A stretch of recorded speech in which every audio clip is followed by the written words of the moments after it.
Salut à tous les musclés! Aujourd'hui, on va voir si la musculation arrête la croissance ou pas. Puisque il y a eu pas mal de vidéos sur le sujet et comme d'hab, on vous raconte un peu de la merde.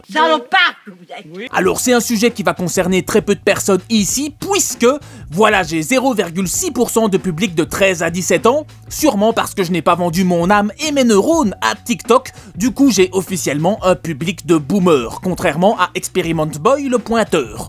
Alors d'où vient cette idée que la musculation arrête la croissance? C'est tout simplement car globalement les mecs qui paraissent ultra massifs sont petits de taille. Alors l'explication est simple comme le fait qu'il n'y a que deux sexes, hein. C'est tout simplement que être petit est un avantage en muscu, puisque si tu prends 20 kg de muscle en faisant 1m70, tu rendras beaucoup plus balèze que si tu prends 20 kg de muscle répartis sur 1m90. Les asperges en PLS. Nonobstant, en dépit des préjugés, il est bon de rappeler que la taille moyenne des Mister Olympia en catégorie Open est sensiblement plus grande que la taille moyenne des hommes dans le monde.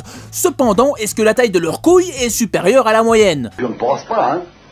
Je ne pense pas. Par contre, en catégorie 212, là où on a affaire à une limite de poids, il s'agit d'un concours de nanisme puisque les meilleurs de cette catégorie sont largement plus petits que la moyenne. Petit nain, avec des grosses bites. Alors peut-être que tu n'as pas grandi parce que tu n'as pas mangé ta soupe, mais tu peux être en meilleure santé grâce aux compléments alimentaires haut de gamme Unai. Multivitamines, oméga 3, magnésium et j'en passe, tu peux trouver tout ce dont tu as vraiment besoin pour être performant sur unai.fr. Alors en 2018, mon ami Nassim avait fait une vidéo sur Tristan Lee. À l'époque, il avait 15 piges et tout le monde disait à Nassim qu'il ne grandirait plus à cause de sa pratique de la musculation. Pour résumer, en gros, selon Nassim, c'était une vaste fumisterie, il continuerait de grandir. Alors nous voilà en 2022, le Covid est toujours là, et est-ce que Nassim avait raison? Eh bien non, il n'a effectivement plus grandi. Là, t'as déconné. Wesh, ressaisis-toi, frère. Il fait 1m59, il a pas un seul poil au menton, il ne peut même pas faire toutes les attractions à Disneyland, il est sûrement obligé de montrer sa carte d'identité pour prendre une bière en terrasse, pas à cause du fameux pass nazi sanitaire, mais pour prouver qu'il est majeur. Bref, il semble être resté bloqué dans la boucle infernale de l'adolescence. Oh merde! Oh, c'est con ça! Mais en fait, Nassim avait sûrement raison, il est juste tombé sur un très mauvais exemple. On va prendre 3 gros contre-exemples. Le cas de Richard Sondrak, qui était plus balèze que Jean Doule Musculation à 5 ans et qui maintenant fait 1m75, même s'il a tout perdu maintenant et qu'il a un physique d'homme soja. On a aussi le cas de Julian Ostrou, qui lui était giga ultra balèze en étant enfant et qui maintenant semble être un jeune homme de 17 ans de taille normale, avec quand même une très bonne shape, il faut l'avouer. Et on a aussi tout simplement le cas de Malik Triolet, avec qui j'avais fait une vidéo, qui a commencé très jeune en début d'adolescence, et aujourd'hui à 17 ans on a pratiquement la même taille, et je ne suis pas un nain à ce que je sache. Mais bon, ça ce sont des cas personnels et comme je le dis, le mieux ça reste la science qui peut se trouver derrière. Donc est-ce que la musculation stoppe la croissance? On n'a aucune preuve scientifique que la musculation en tant que telle stoppe la croissance. L'idée que le cartilage de croissance s'abîme avec la musculation est totalement fausse.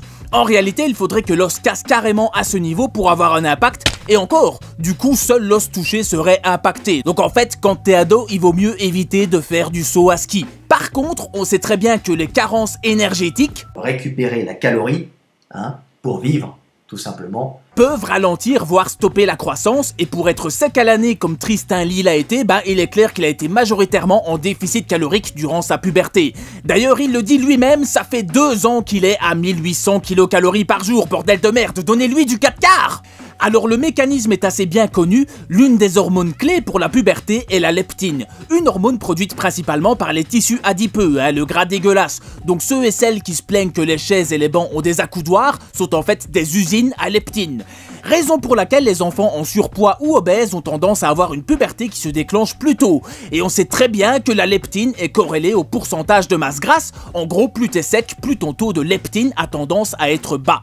Il est aussi bien connu que l'exercice physique intense a tendance à réduire aussi le taux de leptine. Et par exemple ici on a une étude très intéressante montrant qu'après de grosses séances de musculation avec plus de 800 kcal dépensées chez des jeunes hommes secs, putain c'est dur à dire ce truc, chez des jeunes hommes secs, putain là on dirait que je fais du rap chinois. Bref, plus sérieusement, après une giga séance de muscu chez des jeunes hommes en bonne santé, eh bien le taux de leptine avait tendance à rester plus bas dans les heures qui suivent et pendant leur sommeil. Sur base de cette recherche et d'autres recherches similaires, les scientifiques pensent qu'un entraînement avec un coût énergétique supérieur à 800 kcal a un impact prolongé sur le taux de leptine. Donc la réponse est que non, la muscu en tant que telle ne stoppe pas la croissance. Cependant, il faut éviter de faire de grosses sèches. Personnellement, je conseillerais de rester au-dessus de 12% de body fat durant l'adolescence. Et pour la pratique de la muscu ou même d'autres sports, au final, le problème n'est pas les poids lourds ou l'intensité. C'est l'intensité que vous allez mettre. Mais plutôt le fait d'avoir une dépense énergétique trop élevée et donc surtout des entraînements trop longs à intensité élevée. Je pense que le meilleur est de pousser comme un bœuf pendant 45 minutes à 1 heure grand max et puis de bien manger pour récupérer et faire de la viande. Récupérer la calorie. Au final, n'est-ce pas la base de la musculation ?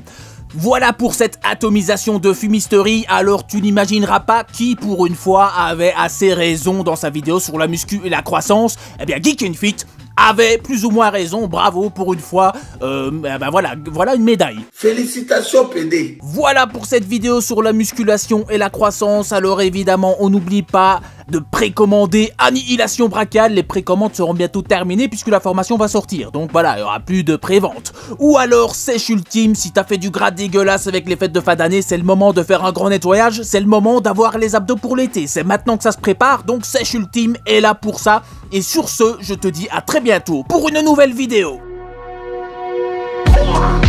戦争させていたですか